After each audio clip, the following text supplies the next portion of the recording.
Welcome to Agatha Christie She Watched, the spoiler-heavy look at the movie and TV adaptations of Christie's novels and short stories. I'm Bill Peschel of Peschel Press, and today we're talking about gas explosions, missing explorers, greed, and surly Irishmen.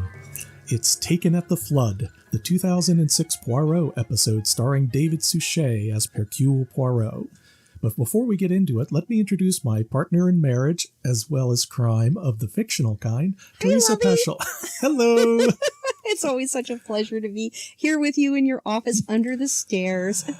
So, Taken at the Flood. I have not read the book. You have, so tell me, what do you think? Well, I want to start with, this book actually has two separate titles. So half the audience will know the novel is Taken at the Flood, and the other half of the audience will know the novel is called There is a Tide. And both of those titles come from a speech that I think Brutus gives somewhere in the midst of Shakespeare's play Julius Caesar. Where is it? I just saw it here here it is. There is a tide in the affairs of men, which taken at the flood leads on to fortune. And then Poirot goes on to say, yes, but the tide sweeps in, but it also ebbs and may carry you out to sea. That's where the titles come from.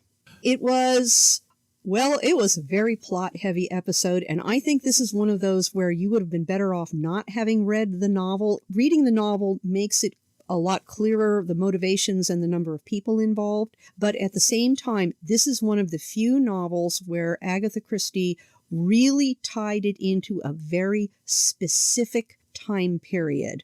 She always wrote contemporaries and she paid attention to what was going on around her, but her books are largely timeless other than, odd cultural references. But Taken at the Flood and N or M are very, very specific for their time period. And N or M is a Tommy and Tuppence novel, and it is in the early days of World War II with the Blitz, and no one knows what's going to happen, and everyone is going nuts. Right. Taken at the Flood was written in 1948, after World War II. Yes, after World War II. And remember, books are written long before they're published, so she was probably writing this in 46, 47 before it was published in 48.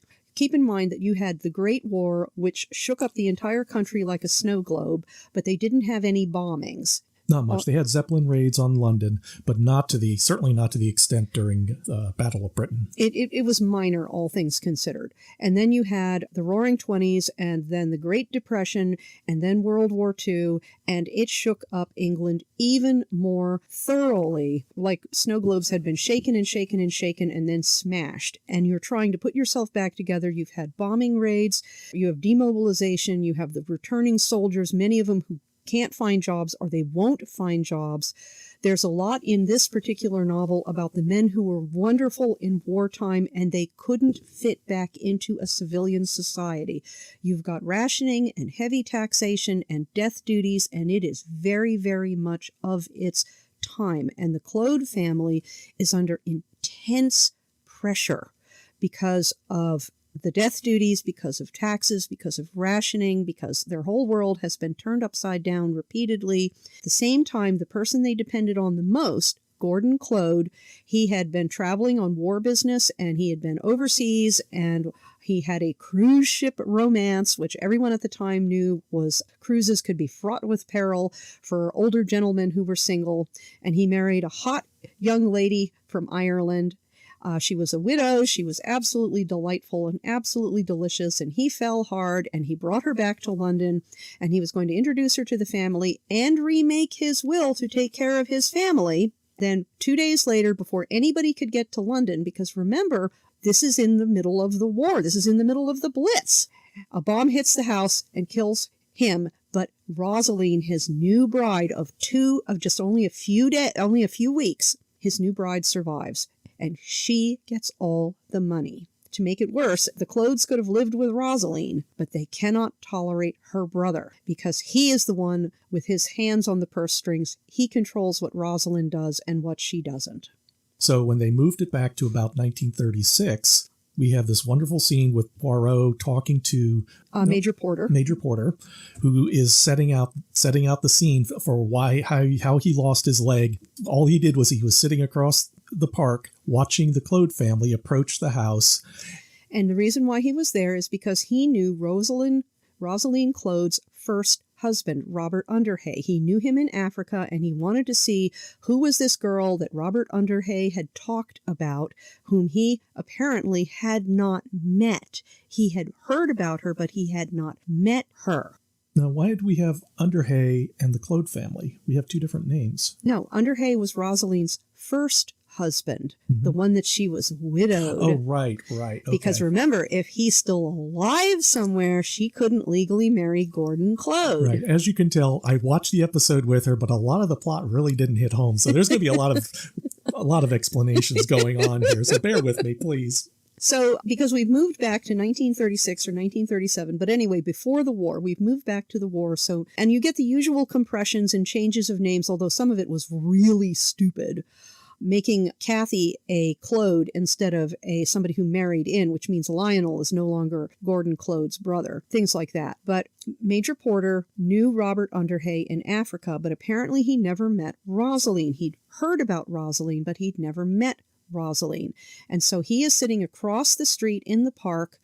And again, when you stop and think about this, you think, okay, if he was sitting across the street in the park while the Clode family is walking to the house, and then the house explodes in this massive explosion, how come no one in the Clode family was damaged, but he managed to lose his leg as well as get some facial scarring? Well, it's the force of the blast going straight across the street. They're approaching the house from the side. They're walking down the sidewalk towards it. So okay. I can see that. Okay, because it looked to me like they were closer. But they weren't on the front porch. If they were on the front porch, they would have been right in the middle of line of blast. But yes, so what they did is, so there's Major Porter, and he's watching, and then the house explodes. It was a gas leak. Because of a gas leak. Yes, apparently there was a gas leak causing the entire house to explode into this truly amazing heap of rubble. Gordon Clode died before he could change his will, which means that his new wife, Rosaline, inherited. Now remember, the whole point of this story is that Gordon Clode has always taken care of his family. His two brothers and his sister and all of their relatives and shirt-tail relatives and younger cousins and so forth. He's taken care of everyone. He is the one with the money. They are self-supporting, but whenever they need something extra or they run into trouble, Gordon picks up the tab, and he likes it like that. And so the family is having some issues. And this is where moving the plot to 1937 is not as good as having it in 1947. Because in 1937, what you see is a bunch of parasites. In 1947, you see people who not only depended on Gordon Clode for the extras, but now suddenly they are really hurting for a wide variety of reasons. Not associated with them. We're talking about the Times. Yes, outside of the Times. Rowley Clode is an excellent example. Here, he's just a grumpy farmer. Again, I really have to wonder sometimes about the choices. Normally, the Poirot series does absolutely wonderful costuming. And every time I see Rowley Clode pitching manure in a tie, I just can't. Farmers, they would put on their suit jacket and their tie to go to church on Sundays or to go into town, but they are not going to be wearing a tie and nice pants while they are pitching manure. You take the damn tie off. And I just couldn't. I mean, everybody's always dressed impeccably, but they are dressed better than they would have been, particularly in this case. But anyway, we can get back to the Clode family. We obviously have this wonderful scene where one of them, which one was? It was the couple who's the husband. There's that wonderful scene with the husband in the pension plan. Oh, yes, that's Jeremy Clode. He is a lawyer, and he is Gordon's brother, and he married Frances. In the novel, you're given a lot more backstory about Frances, but he married Frances. She is the daughter of a ne'er-do-well baronet, the kind of man who was, you're either dining at the Ritz or you're moving from house to house in the middle of the night so that the bailiffs can't find you to clap you in jail for debt thievery. She has a very laissez-faire attitude toward money because you either have it or you don't, and when you have it, you have a good time, and you spend the money, and you pay the bills, and when you don't have it, you just cope. And there was that wonderful scene because Jeremy is trying to tell his wife, and she is much more practical, and she actually says, let me ask questions, and you nod. Because he's finding it really difficult to admit, the firm had problems, and I stole from the client's pension funds in order to cover losses, and now I can't cover it up. The economy has turned sour. I can't cover it up, and I don't have Gordon to ask for £10,000 to cover this up. Right. So she says, I will find out if I'm my father's daughter after all, and goes to Rosaline to ask for money at this huge party, takes her off to one side to a room, and negotiates a loan of £20,000? £10,000. £10,000. She asked for £10,000 because that will cover the cost. And remember, Rosaline is an incredibly rich widow. Gordon was a millionaire. And even with death duties and everything else, she's sitting on an enormous pile of money. And you feel sorry for Rosaline almost immediately because she is way out of her league. She is feeling overwhelmed, but she's a nice person. She doesn't argue with Francis. You don't see anything about, how dare you talk to me? You should have earned your own damn money instead of marrying it like I did. You don't see any of that. Afterwards, Francis is confronted by David. David is Rosaline's brother, and he is anxious to control the purse strings. There's a lot of resentment in David, a lot of anger. He loathes the Claude family. And this is, I think, a wonderful piece of characterization, both in the novel and in the film, because he resents people who have what he didn't have. Right, he's an Irish engineer. Road builder. He resents people who have what he didn't have. So even though it would be sensible to dispense small amounts of money to the Claudes so they stop being troublesome, he won't give them anything and goes out of his way to agitate them, which is a really stupid thing to do, but it demonstrates his personality. He is the kind of person who has to shit in his own nest. Mm-hmm. He just has to. He is the kind of person that if you push that button, the entire building will blow up and kill 55 people, he will be the first in line to push that button to see what happens because he wants it. I'm thinking suddenly of a prototype Joker. Mm-hmm. Yes, he wants to see the world burn because he's burning inside. He is not completely sane, I think. He's his own worst enemy. He is clever. He thinks on his feet. He's charismatic. He's good looking. You see why Lynn, who wants something dangerous and exciting, falls for him instead of boring, dull, Rowley Claude, who does his duty. And there's this ridiculous speech later on where Lynn tells Rowley that she can't marry him because she's fallen madly in love with David, whom she barely knows, and whom every single person who talks to her about him says, he's a bad one, and you will end up with a restraining order and down at the battered women's shelter in short order. Oh, that doesn't matter. Happiness doesn't matter compared to love. And you think, wow, that's really stupid. Oh, yeah. Well, let's go into that a little bit more because I just want to make the point that David's behavior to everybody, including to Poirot and the police, while he's being suspected of murder, is so intense and so offensive that I don't want to say it taints it, but you can't get away from that. And it's like you're being verbally abused by somebody, and no matter how funny it is and no matter how satisfying the story, there's still that residue of emotion from you just wanted to punch this guy. Or run away so he doesn't punch you. Or you're run looking away. at a bully. You're watching a bully. Oh, yeah. Somebody who is really, really unpleasant, who goes out of his way to be unpleasant, even when it is stupid. And that is, in fact, they really amped up David in the film over the novel. But what they also did in the film is they made every single member of the Claude family except Lynn, who is, as the damsel, she can't be a nasty person. But they made the rest of the Claude family nastier. And Poirot, throughout this entire episode, he is angry and pissy at them. And, some of it might be justified, but some of it really isn't. Remember, these are people who had been brought up their entire adult lives to know that if they really needed something, Gordon Claude would take care of it. He would take care of it. He would fix it. He would pay for it.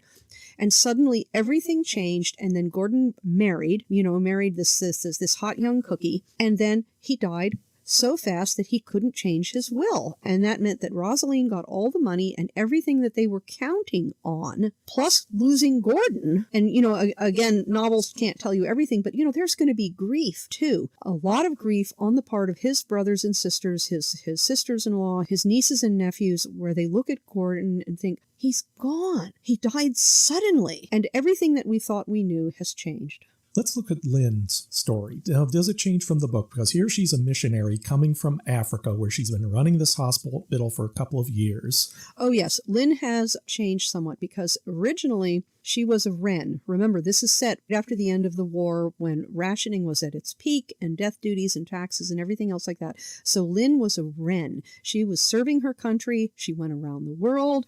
She was in various war zones. She was actually under fire. That meant she was in the military, like we have WACS, Women's Army Corps, in the U.S., but a Wren is the British equivalent of it? No, it's Navy, Women's Royal Navy, and that's why they call them Wrens. I'm pretty sure about that. But she was a Wren, and that meant she lived a wonderful, exciting, fabulous time. It was high stress. It was high energy. You had a lot of hurry up and wait, I'm sure, it being the Navy. But at the same time, there are moments when you are 100% fully alive and hoping, please, please, please don't let this be my last day on Earth. Please, please, please. Let me live through this shelling. Yeah. Let me watch people I know and care about die. The world is coming to an end. This is a lot of excitement. This is a lot of energy. And she liked it. She really liked it. And then she comes back to Wormsley Vale, and there's her boring boyfriend from back home, stolid, dull Rowley, who has been running the farm during the entire war. And it needed to be done. But Rowley suffers from survivor's guilt. And again, changing the date setting made you lose a lot of his complexity. Rowley suffers very badly from survivor's guilt. He had a partner on the farm, and they tossed to see who would go to fight. His best friend, Johnny, and partner on the farm, was killed within the first 6 months of the war. Rowley is intensely guilty about that. He's guilty about staying home when so many people went off to fight. And he feels even worse about the fact that his girlfriend went to fight and he stayed home growing turnips. So in the episode, she's coming back from Africa, and in both cases, Poirot diagnoses why she left, because she wanted excitement. She wanted excitement. And by the way, let me warn viewers who have not watched this before, Lynn starts off as soon as she sees Rowley and announces and says, "You were worrying about my virginity, weren't you?" As though she is off getting it on with, great white hunters in South Africa. And I'm thinking, really? She isn't going to say that. You just aren't going to talk about that. And then later on, she brings it up and says, "Rowley, I'm still a virgin because I still love you." My thought at that point was, you liar. You liar. And there was no reason for this. I will say that the producers and the director showed some restraint because we did not get a gratuitous nudity or sex scene. And I was really expecting it at that point, that they would put Lynn in bed with David, that, he'd be doing her up against the wall before racing off to catch the train to go to London to solidify his alibi. But they didn't, for which we should all be grateful. So there was a little bit of a romance arc in which Lynn is attracted to David. And who wouldn't be? Because he's a bad boy. He says all the things that nobody else says. He's hot. And you compare him to boring Rowley, and you think, wow. They really did cast these actors very well, because David, of course, is handsome. He's brutally handsome. Brutally handsome with the scar. Looks like a farmer. Yeah, Rowley looks like a farmer. He's square and he's... stolid. He's square and blocky.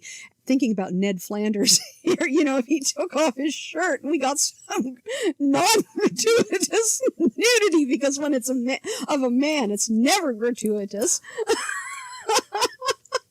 And then you think, wow, you look damn good. Mm-hmm. But we never got that. Instead, what you see is this boring, stodgy man who stayed home and did boring but necessary work while Lynn went off to Africa to save the natives as a medical missionary, and I'm sure she was doing God's work, and it was tremendously exciting and tremendously fulfilling, but she lived an exciting life, and if she marries Rowley, then it's a farm. Mm-hmm. It's cows, and she doesn't want to do that. Which I think in the end, when she decides to go back to Africa, there's this wonderful scene in which she faces off with Rowley and finally tells him, and he knew she wasn't in love with him for a while. And it hurt him. And it hurt him, but he kept it inside, which is what his character does. Yes, his character does that. He starts choking her. He starts strangling her. It's like all of the emotion comes out at once, and he is so angry he loses control. And again, changing the date setting means that you don't see why he's under as much pressure as he is. He is under enormous pressure. He's under financial pressure, emotional pressure, everything you can imagine, and he just explodes. Everything comes out at once. And there's, of course, the fact that he realized that his other relatives, his other Claude relatives, were the ones who came up with the Enoch Arden blackmailing plot, and he's horrified by that. But at the same time, he sees it as, if we can prove that Robert Underhay, Rosaline's first husband, is still alive, then the marriage is invalid and we get the money, which we need desperately, and he needs it desperately too. Because you were saying about the pressure he was under. In the book, you mentioned that he was under financial pressure because the farm was failing, and we don't get that in the episode. No, we don't get any of that in the episode. No, the farm wasn't failing, but because of I misspoke, but because of the immense pressure on with taxes and death duties, he was not keeping his head above water, even though prices were good. And he was anticipating in a couple more years that the prices would fall out from the bottom of the farm market, and then he would be in worse financial straits than he was now. And there's this famous joke about the farmer wins the lottery, and he's asked, well, what are you going to do? Well, I'm going to keep farming until the money runs out, and then I'll see what happens. Yeah. Because you can lose a lot of money farming. They did have a little bit more pressure for him because he was the farmer of the family, and the other members, they were in professions. So he's not as upper crusty as them. Right. And he knew they looked down on him because he wanted to work on the farm. He didn't want to be a barrister.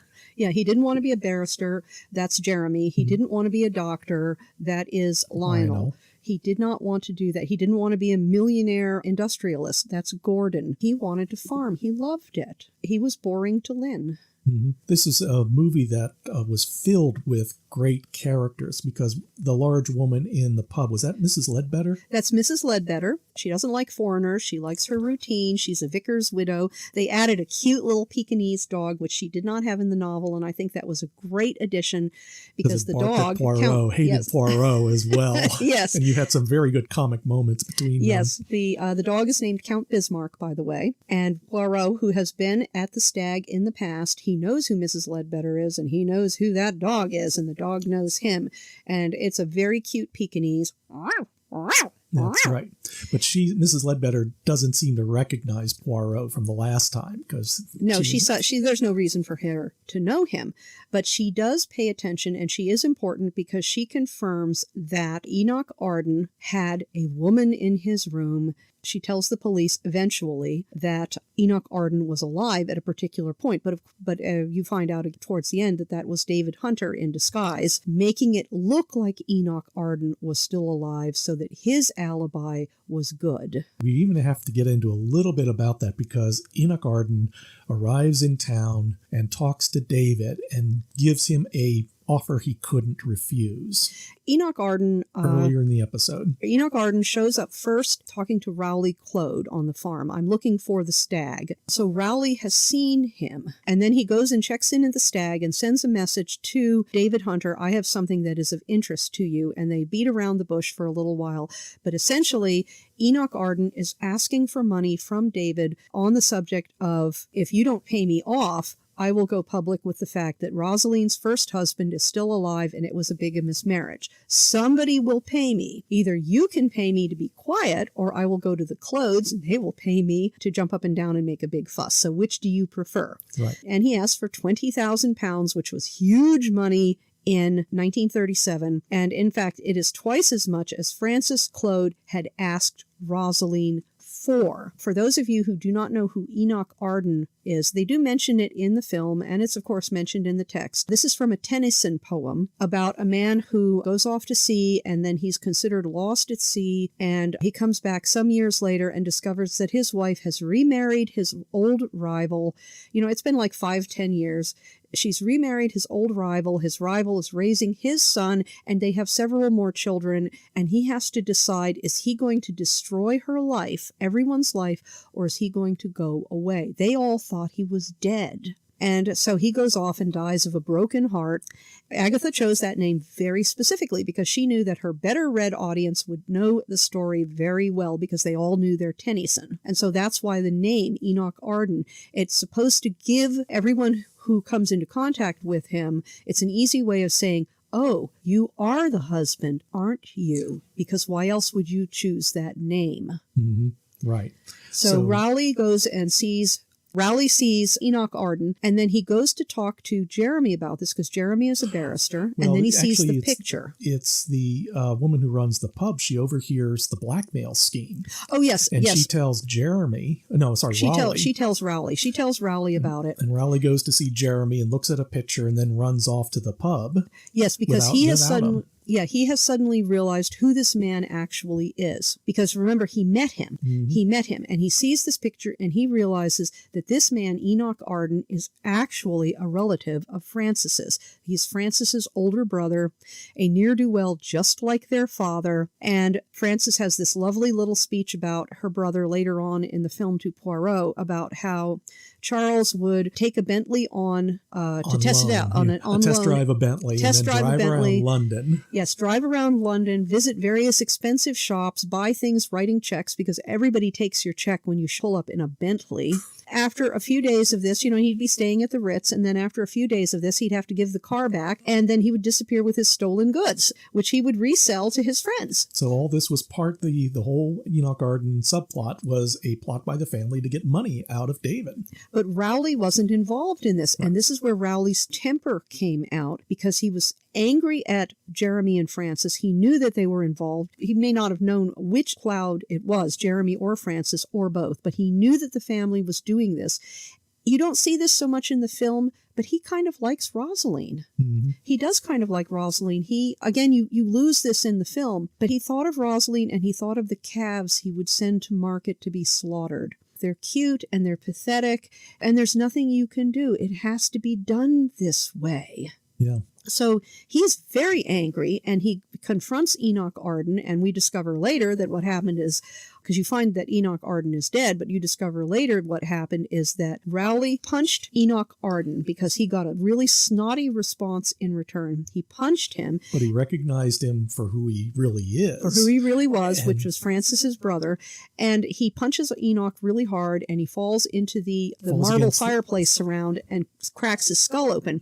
And what the film doesn't say, they tell you, he was bashed in the head several times with the fireplace tongs. Well, what Rowley does, of course, is, no, they did show that. They did show that Rowley pulls him towards the middle of the rug, cleans up a little bit, and then bashes his head in further, because he's already dead, with the fireplace tongs, because that makes it look like David Hunter did it. Mm-hmm. Makes it look more like murder than accident. Yeah, and he turned an accident into a murder, framing David Hunter, which is not a nice thing to do. Then he goes off to Major Porter, whom he has heard of the story through probably Jeremy or somebody, that Major Porter knew who Robert Underhay was, and he bribes Major Porter into saying at the inquest that Enoch Arden was Robert Underhay. And then you get Rosaline saying, I know my husband, and that wasn't him. Yes, I've been with him day and night for 2 years. I've seen him take his daily bath. It's a wonderful speech. It's a wonderful speech. And a lot of the solution Poirot pulled out of his boutonniere vase, because at the end he says that, and you don't know if Rosaline told him this or not when they're sitting outside the church, but apparently, among other things, David Hunter knocked her up because she wasn't really his sister. She was an Irish housemaid. He got her pregnant and then forced her to have an abortion. And the only hint that you get of this leading up to this is when Rosaline sings at the inquest, Robert Underhay used to sing to me, your baby's gone down with the plug hole, as though your baby is so skinny and so malnourished that it washed down the bathtub drain. Mm-hmm. And I guess this is an abortion. This is to give you a hint that she was forced to have an abortion later on, because this is the only mention of a baby that you lose until suddenly at the climax, Poirot is saying, oh, David did this, and David did this, and David did this, and David did this. And by the way, David had a torrid affair with the housemaid and got her pregnant and then forced her to have an abortion. So that he would have an accomplice in the assassination plot, in the explosion as well. Yes, exactly. And, by the way, they also give you a hint that, and Agatha never wrote this, that David had been having an affair with his real sister, with Rosaline, and that's why he was so upset that she married Gordon Claude, because she had left him. She had left him her first love. And you think, ew, especially because she had already been married to Robert Underhay, so he should have gotten over it. and But this is an occasion where we have a truly evil person who actually did it all, and in the end, you get to see him hanged. So it's a happy ending after all. But still, in a way, yes, it is a happy ending in a way because David got what was coming for him. But at the same time, you're watching this and thinking, wait a minute, Poirot suddenly deduces that the year or so before, and the timing here is really unclear, but Poirot suddenly deduces that David had, because remember, he was a mining engineer, he was a road building engineer, and so he was used to high explosives. He arranged for tunnels to be built, to be dug, to be blown up through mountains so roads could go through them, or railroads. And he mines the house and blows it all up in this enormous explosion, and it's blamed on gas, and nobody questions it until Poirot sends a note to Scotland Yard, and suddenly, in like a 24-hour turnaround or less, the whole house had been mined with explosives. The forensic examination did this. You didn't do this after the explosion? Don't know what the time frame is. 6 months? Something like that. So the house would have been bulldozed, and yet there's still evidence around that they said, that they missed the first time around? But yes, apparently they did. CSI 1936. Exactly, and that made absolutely no sense. But they needed it in order to get to the solution. Yeah, they needed it to get to the solution. Another character that was thinned out was Major Porter. Rowley bribes Major Porter to say that Enoch Arden was Robert Underhay, because again, Rowley is desperate. The whole Clode family is desperate. Why does Major Porter do this? It was only £100. That's, and in 1936, £100 was a fair amount of money, but still, it isn't that much money. And the only hint you get of this is that Major Porter is cadging cigarettes. But in the novel, like the rest of the Clode family, he's under enormous financial pressure. He lives in a single rented room. The only thing he has left is his club membership. That is going to be the last thing he gives up. He has gradually been selling everything he owns. When Poirot visits him in his one rented room, he sees where rugs have been sold because the floor is a different color. This is a man who is on the edge of financial ruin, the very edge. He is teetering on the edge, and he is going to have to do something one way or another. He takes Rowley Clode's money, testifies falsely at the inquest, and then realizes he's going to have to testify falsely at a criminal trial under oath, and he can't do it. So he shoots himself. It's the only way out left for him. And of course, this makes Rowley feel enormously guilty because he has actually caused the death of 2 people, because he punched Enoch Arden, who then fell and hit his head on the fireplace surround. That was accidental, but he bashed head in to frame David Hunter.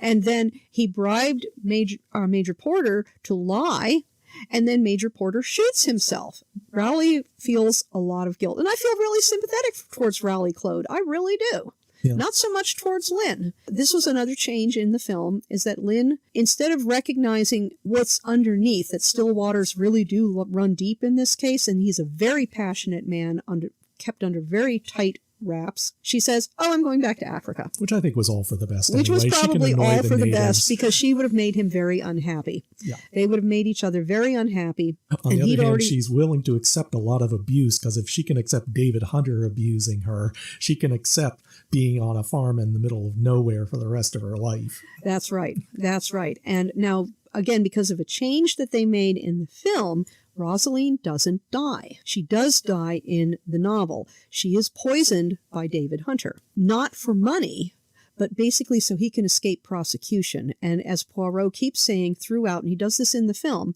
the shape was wrong. The motivations were all almost like backwards in a way. First, David Hunter wants the money, but there comes a point where he realizes he has to cut his losses. He has to kill Rosaline, because if she talks, his schemes will be revealed and he'll end up in the dock and he'll swing from a rope. So he isn't killing her for gain, he's killing her for safety. But he is not able to push her into suicide because, of course, Dr. Lionel Clode turns out to be a major drug addict, and again, a very unpleasant character, and yet he wasn't in the novel. He was an addict in the novel. But he's an older man. He's been doctoring full-time for years, absolutely overwhelmed. He's had some physical injuries, and he became addicted as a result of trying to treat pain. But here, he's just a happy drug addict because, hey, drugs are cool, and doctors love doing drugs, don't they? And so he steals some of Rosaline's morphine. Which is kept under lock and key by David. To control her. And no, Rosaline was not a morphine addict in the novel. He steals the morphine, and that's why Rosaline doesn't die. Because he takes half the morphine and dilutes the rest of it. These are in small ampoules. So she takes like 15 of them, but they only have the effect of 3 or 4. And I guess, I guess she used to be able to get morphine from a pharmacy like that, and now, my God, you have to grovel to a doctor to get any kind of pain meds at all, and they're certainly not going to give you 25 morphine ampoules at once. I remember when my father was dying, and we got morphine, and the nurse was very, very careful about this. And after his death, I watched her pour the morphine over kitty litter in a Ziploc bag so that it would be completely gone, completely unusable by anybody. And there he's got an entire case full of it. Different times, dear, different times. I know. So overall, would you recommend this movie? Yes, I would. But like some of the other adaptations, don't think about the novel. Think about the movie on its own. You have to watch the movie on its own. I think that it did need to be a little bit longer because we needed more conversation between people, particularly how Poirot learned more about what David Hunter actually did to Rosaline, the fake Rosaline, what he actually did, because otherwise he's pulling the solution out of his boutonniere vase. I would have liked to have seen a little bit more of the enormous pressure the Claude family was under. The film made them all very, very unpleasant, except Lynn. And I didn't like the way Kathy was turned not just from a loopy spiritualist, but from a loopy spiritualist into a woman who was so hateful towards Rosaline that she would give her obscene phone calls. I don't know where that one came from, and I would have liked to have had at least a word or two of explanation of why she was doing that. Something about, I hate that woman so much that I'm behaving completely out of character. Again, you get no explanation for that at all when her sister, Adela, who is Lynn's mother, is much calmer about the whole thing. And Lynn's mother has this whole packet, a big manila envelope full of unpaid bills, because that is how much financial pressure she is under. And this is one of those cases, it needed to be a little tighter written. It needed to be a little bit longer with some explanation so you know why these people are doing these things. And I'm glad Lynn went off to Africa because she would have made Rowley Claude very, very unhappy. And since Rosaline survived, maybe he'll marry Rosaline, who will appreciate him. But yes, it's worth seeing. It's worth seeing as long as you don't compare it to the novel. I agree. It's a different feeling overall, because like I said, there's just so much negativity throughout the entire episode. And again, we get Poirot isolated. He was very isolated, even though we keep hearing about, oh, he has friends here and he has friends there, as though your friends don't matter at all in your emotional life. And I don't like that.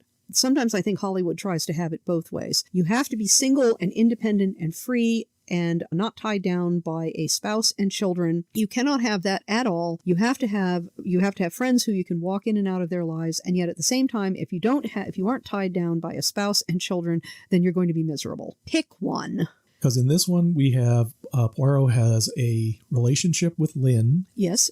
And he had a relationship with Lynn's father, Mr. Marchmont, who is, of course, long dead. And apparently he also knows Jeremy Claude. He knew the Claude family through Lynn's father. He knew of them. He knew them.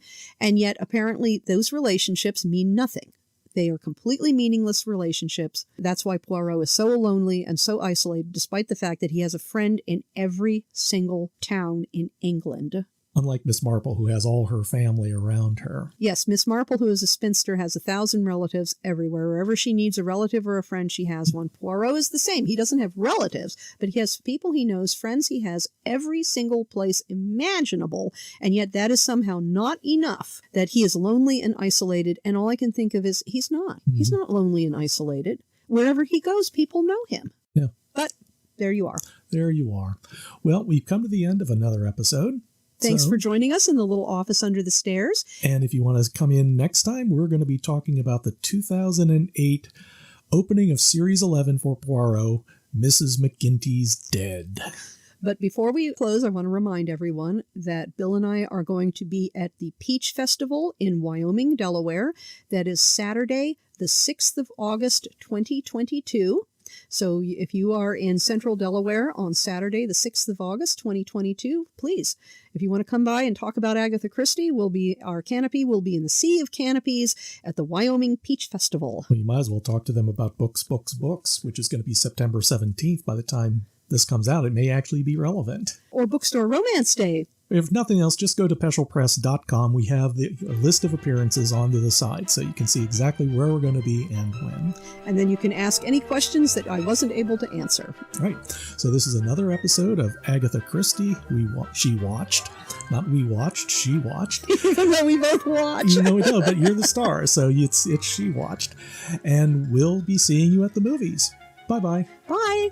Agatha Christie, She Watched is Teresa Peschel and Bill Peschel. Produced by Bill Peschel. Theme song, Call to Adventure by Kevin MacLeod. New episodes come out every week wherever you stream your content. If you enjoyed this podcast, you can help support us by going to anchor.fm/mystery and leaving a 5-star rating and review, and by helping to spread the word. To advertise on Mystery She Watched, email Peschel at peschelpress.com. All questions and comments can be emailed to Peschel at peschelpress.com. And thank you for listening.